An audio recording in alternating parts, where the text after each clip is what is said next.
welcome to our February 13th webinar. And I am very pleased to say that we have registrants from South, Central, and North Florida with us today, Pennsylvania, North Carolina, Texas, Arizona, Minnesota, Wisconsin, South Dakota, Idaho, and Wyoming. We're also happy that our president and CEO, Peggy Sapp, who's trapped in Tallahassee because of the weather, is viewing the webinar with us. So welcome. Today we'd like to introduce our panelists, and as you can see, only one is with us right now, but we're expecting our other panelists in just a few minutes. We have Mr. David Altshuler, who has a master's degree, and he has been helping students and families make good decisions for almost 35 years. He helps students and families choose and apply for college, boarding schools as well. He also helps students with learning differences or special emotional needs. David's degree is in developmental psychology. He counsels students in all aspects of their growth and development, and he makes frequent trips all across the country to visit colleges, boarding schools, and therapeutic facilities so that he can help families make the best choices. David was born and raised here in sunny Miami, where he is an active marathon runner. He also enjoys reading and writing and camping with his wife and 4 beautiful children. David is one of our newest members of the Informed Families Board of Directors, and he is a wonderful author as well. We also have Vittoria, who should be joining us soon, who has been dedicated to addiction treatment, recovery, advocacy, and prevention on the local, domestic, and international levels for over 20 years. He was recruited by Baptist Health South Florida in January of 2012, and he is currently the Assistant Vice President of Addiction Treatment and Recovery Center at the South Miami Hospital. David obtained his master's and bachelor's degree in social work from Florida International University. David has held various clinical and administrative positions in numerous mental health substance abuse facilities in South Florida. Vittoria is also a Miami native, a husband, and a father, and has been a member of our board since 2012. And David will be joining us soon. And now I'm going to turn it over to Mr. David Altshuler. Thank you kindly.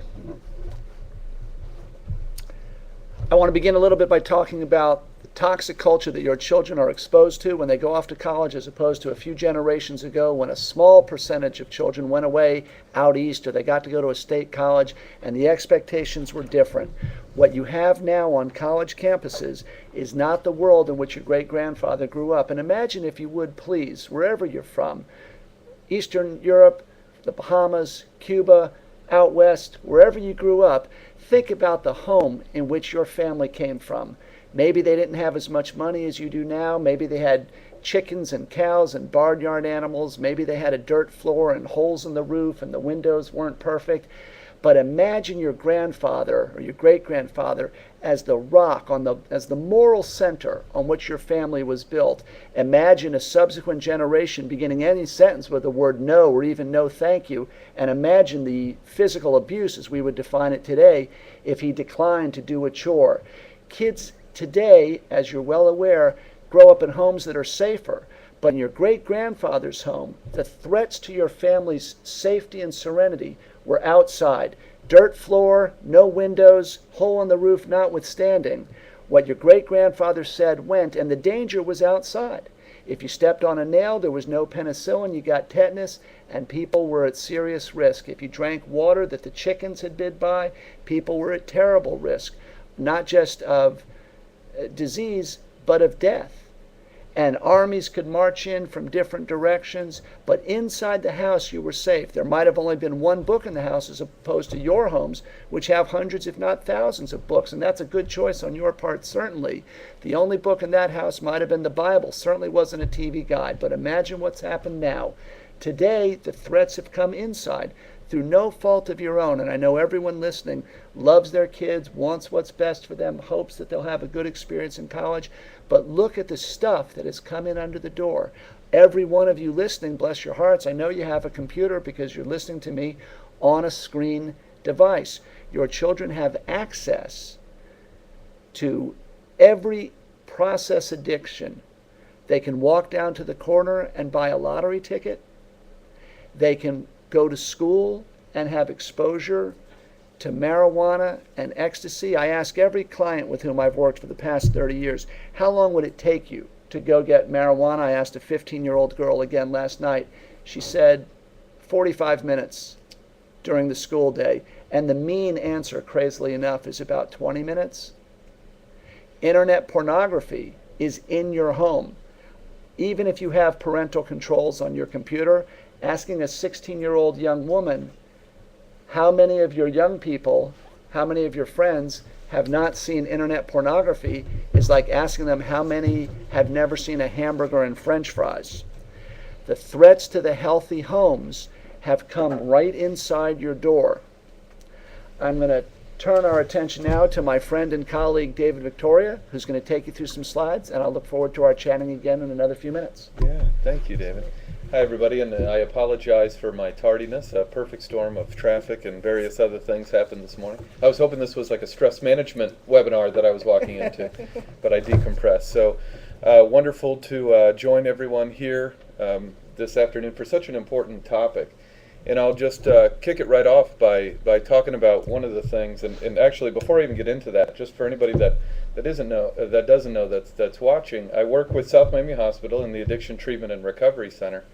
And so by virtue of my working in the field of mental health and substance abuse for 20 plus years, and a lot of that time spent with adolescents and young adults, the topics that we're discussing today, timely, relevant, and come up quite often with the youth that we encounter at South Miami Hospital and with their families. So talking specifically about school, let's say, here are some things that we hear from teenagers and young adults that come to us, and unfortunately they often come to us when the problems have become so great, the stressors have become so great, and the consequences of that, including underage drinking and oftentimes drug use, are in large part perpetuated by stress they feel at school. So what do we hear?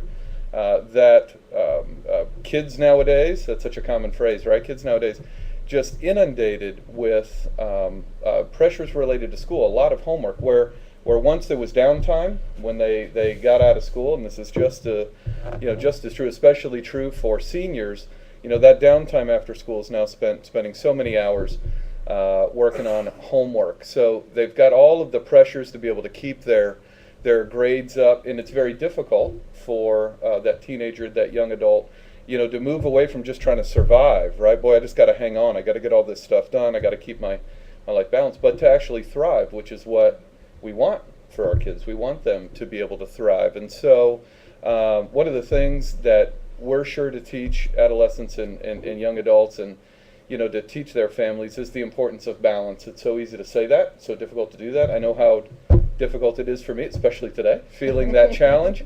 But it's important that we be models. I know my wife and I work really hard to do that with our kids. My daughter's 19. She graduated high school. So a lot of what I'm talking about today comes from that point of reference. She graduated high school 6 months ago and is in her first year of college. So just that balance in managing stress and our children looking to us as models for healthy balance and how to thrive, not just survive, is really key.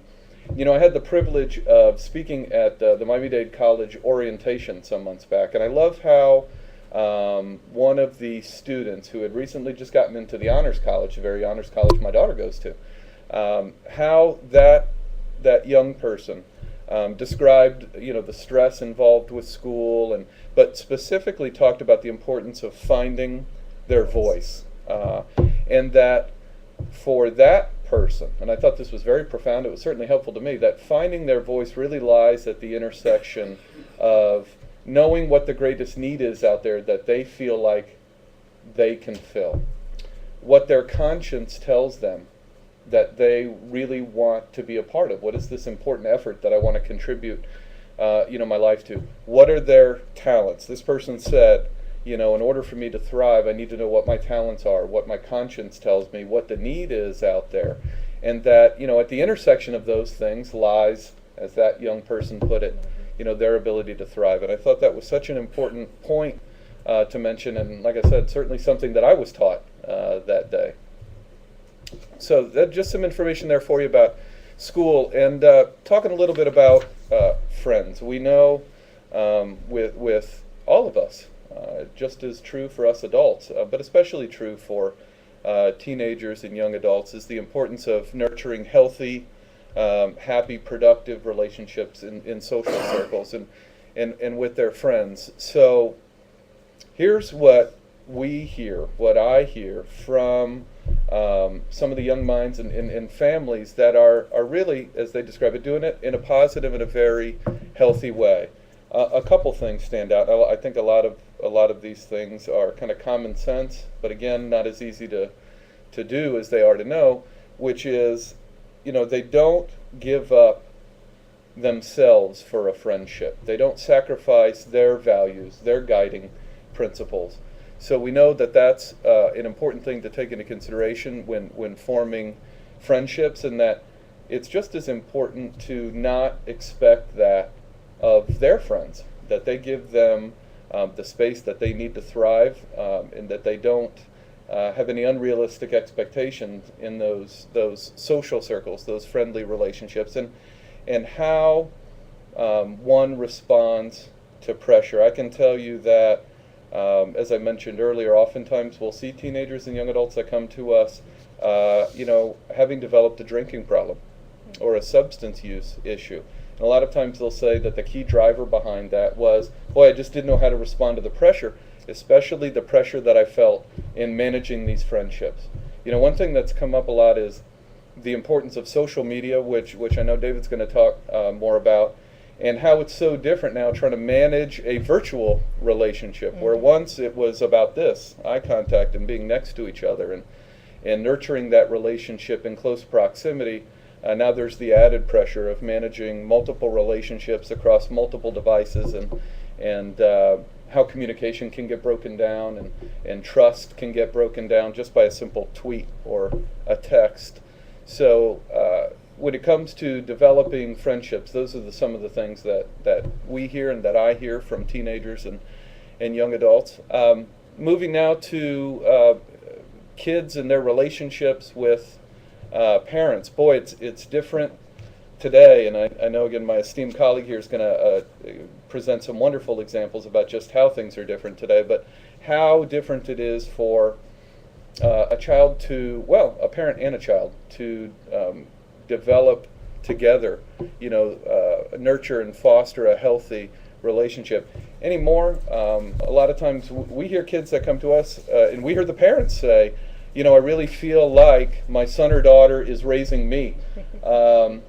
There are more pressures and demands placed on me as a parent to accommodate all of their pressures, that I'm kind of going by what they're telling me to do. And it's just interesting to hear how kind of the power differential has shifted, at least kind of from what I knew it to be with my parents. And that, I think that's an important point for us to bring up here, which is, what can we as adults, as role models in kids' lives, do to assume that great responsibility and assume that influence that comes with us being parents and role models, but do that in a respectful way that honors our kids and all that they're going through, that honors their stress, that acknowledges outright, hey, I think I have a good idea what this must be for you. How can I help? And so, moving away from who demands what and kind of that unequal power to, I think, shared responsibility and love and trust. Again, those are some of the things that I see in families that are doing things what I would say are the healthy, right, responsible way. In talking about substance use, this is a key pressure facing our kids, and I'm talking about, and I'm sure we all know, children going down to, middle school, elementary school, and kids are being offered alcohol, as we know, and being offered drugs at a much earlier age than in times past. And we hear a lot of teenagers. We hear a lot, especially when they've made that move going into college, that the pressures they feel to drink socially and manage those relationships, as difficult as they are anyway, to do that while they feel like most people around them are drinking. And we put the word myths up there, for this reason. One of the things that we hear from kids is this assumption that they have that all their friends are doing it, right? It's such a common statement, and it's a common misconception. That kids say, well, all my friends are doing it, and that's why I did it. When we're sitting with a family and parents are asking their child, well, boy, what made you do this? That's usually the first thing we hear. All my friends are doing it.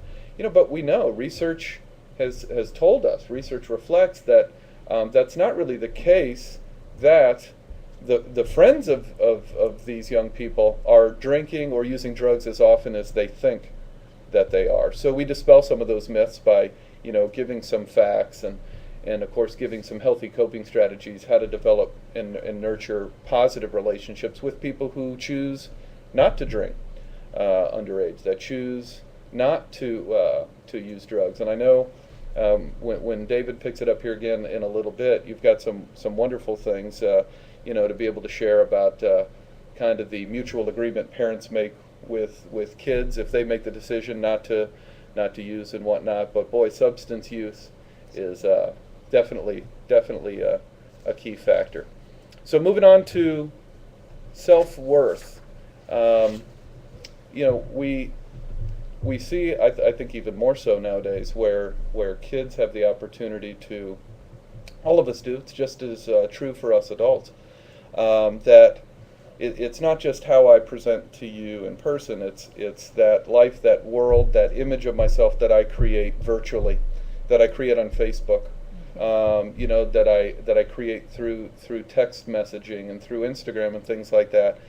And again, going back to what we hear from the young adults that are coming to the Addiction Treatment and Recovery Center, boy, this is something that comes up a lot. I've developed this, kind of paraphrasing here what we hear, I've developed this persona. It's so much easier for me to maintain a social relationship virtually because I say things that I wouldn't say to somebody necessarily in person. And helping, I think any human being, but it's especially important when doing this with a teenager and a young adult, helping them realize what those key things are to define their self-worth, and that it doesn't have to be defined by this image that they feel like they have to portray to their friends and the world around them, but it's about knowing what their character, their values, their guiding principles are. And that's important to us in our program to really start when working with a teenager, when working with a young adult, to have them identify what their talents are, what their conscience tells them, what do they think their guiding principles are, and then helping them through their own voice and through their own words identify their real value, their real self-worth. So again, these are just some of the 5 or 6 things that I hear come up almost daily as it relates to seniors in high school, and even going younger than that, and young adults going into college. So once again, I apologize for my arriving a little bit late, but thank you. Thank you, David. I want you to name this tune for me, if you would, please. Imagine, if you would, as David says, a generation ago, a young man, it's a TV sitcom, puts a baseball inadvertently through a neighbor's window. He feels guilty about it, but he's not sure if he's going to disclose. His older brother's best friend says, "Don't say a word. Nobody saw us. You'll get away with it." Kid goes home. There's his mom with a silk blouse, string of pearls, 3 fresh vegetables on the table. There's his dad wearing a suit and tie, not exactly sure what he did for a living. And let's be real, there were no people of color. There were no one with a different sexual orientation. It was a pretty white bread and white kind of world here in Northern California. But let's ignore that for a second and get back to the dinner table where There's no discussion overtly of religion, but it is about morality. It's about ethics. And that kid in the 21 minutes, excluding the commercials, comes clean and says, Dad, I broke a window next door. I feel terrible about it. And his father stands up and he does the right thing. And he says, son, you're going to have to get a job at the market. You're going to have to bag groceries. You're going to do that for 8 weeks and you're going to pay her back. Cut, print, that's a wrap. That's the end of the show. And fast forward now a generation. And even without parental controls, my 14-year-old daughter can flip through the channels and she can see the following scene in a similar sitcom, except that it's in color as opposed to black and white, and there's a boy and a girl instead of a couple of boys. But it's pretty much the same show fast forward, and the 15-year-old young man says about his 17-year-old older sister, describes her as she whose head can never be seen as a car. She whose head can never be seen in a car. That's right, you're shocked. It got past the censors because they said, well, it's just because she's smooching. But that's not where your mind went, young lady, and that's not where my mind went either. It's a different culture, and that's not even the protected shows. There are no assumptions anymore. You can take nothing for granted. It used to be, when we were growing up in this town, I could go over to Val's house and she could come over to mine and David could come over, and there was an understanding. Nowadays, Peggy Sapp will advise us before you allow your child to do an afternoon visit play date, never mind a sleepover, you got to get some things figured out. Do you have access to internet pornography that the children can see in your house? Do you have guns that aren't locked? And do you have a medicine cabinet that my child can get to and say, oh, what an idea. Is there alcohol around? Is there all the process addictions, all the incipient addictions that kids, remember, addiction's a disease. It's not a choice, but it starts out as poor judgment, and then it becomes too late. The last thing you can do nowadays is allow your kids to get onto the media, to be brought up by glowing rectangles rather than by screens. And you know, there's people who will tell you that there's nothing wrong with computers, and then they watch this dodge. They say, everybody needs email. Didn't Val and I exchange an email yesterday? Didn't David and I talk to each other over the internet? Yeah, we did, but excuse me, that's not what I'm talking about. What I'm talking about is addictive video games that are bigger than the entertainment industry. They're the biggest at the movies. Any of y'all didn't see a movie last year? Even my wife and I with the 4 kids, we were able to sneak out a couple times to see a movie. Video games are bigger than movies. It's the biggest multi-billion-dollar, and if you think that the video gamers aren't going to use that dodge, everybody needs computers to send emails, everybody needs to do word processing, everybody needs to go out on the internet to do research. This is the same argument that cigarette companies use when they say, we're not trying to get everybody addicted. What we are trying to do is to provide a service for those of you who already choose to smoke. Are you kidding? This reminds me of the marijuana argument. Marijuana is not harmful. It's less addictive than cigarettes and alcohol. Really? That's your best argument? That's the best you can do, is to say that that being shot with a bazooka is not as bad as being killed with a hand grenade? I guess. Philip Morris will tell you that cigarettes are being provided for those who already choose to smoke. You know what? If your kids want to pick up a cigarette, they'll do just fine as a consumer. Video gaming advocates, multi-billion-dollar industry, where it will talk about this is a way to relieve stress. I'm here to tell you, as someone who visits programs across the country, there are programs starting up every month for video game addicts. Not talking about the 90% of people who have a glass of wine on a Friday night. My 89-year-old mom, God bless her, every now and again will have a glass of wine. And my wife will go out with her girlfriend. She teaches 4th grade. And they'll have a glass of wine now again. Nobody's talking about them. Nobody's talking about y'all if you're playing Words with Friends, as long as you're not on an airplane sitting next to Alec Baldwin. We're not talking about the 90% of people who have a drink to feel good. We're talking about the 10% of people who have to drink or use so they don't feel bad. And it's the same thing with your video game addicts. If they are using now and again, no one's going to bust your door down like on Law and Order, the SWAT teams with all those cute policemen and the black outfits. That's not what's happening. We're talking about kids who are unable to function. We're talking about a couple overseas, thank goodness, but this could have been in your community or mine. A mom and a dad left an 8-month-old baby upstairs while they were down in the gaming parlor, starved to death. You can't make this stuff up, as Dave Barry says. Google it. It's true. It's a terrible tragedy.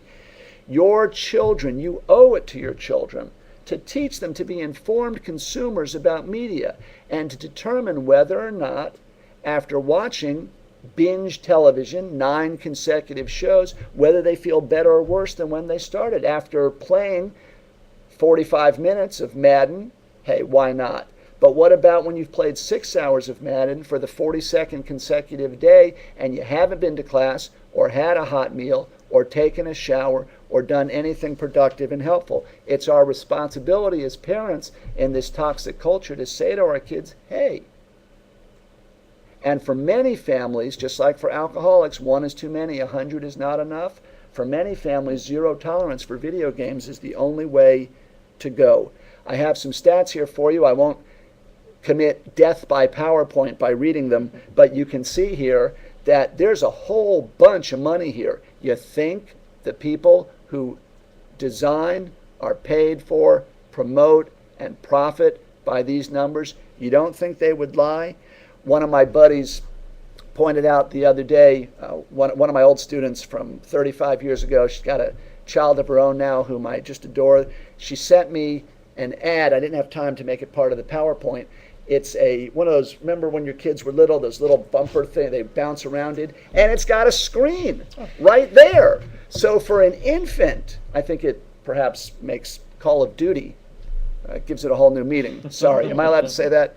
So the addicts who are willing to sell alcohol, we ID, oh please, ask your kids how long it would take them to get alcohol if they're 17 or 14. And now we have screens for infants.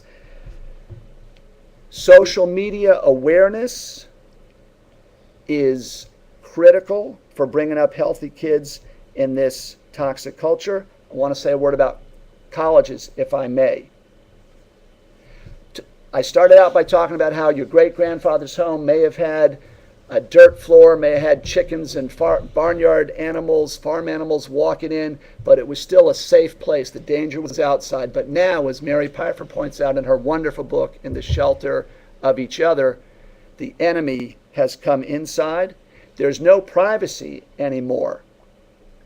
I went to bat for one of my college admissions counseling kids recently. I called up a colleague at a school whose name you would recognize, not a big name, top school, whatever that means, with a single-digit admissions rate, but a wonderful school where he could have got a good education. And I said, hey, I'm calling in a favor. I just want to talk to you. I want to tell you, this kid, his grades aren't the best. He's had some trouble with language acquisition. He doesn't speak Spanish as well as he might, and his scores, but I got to tell you, he took AP Chemistry, he works with his teachers, they go out and build rockets, and I think if you'll take a chance on this kid, he's going to be fine. I'm not saying it was a result of my phone call. I'm not trying to break my arm patting myself on the back, but he happened to be admitted.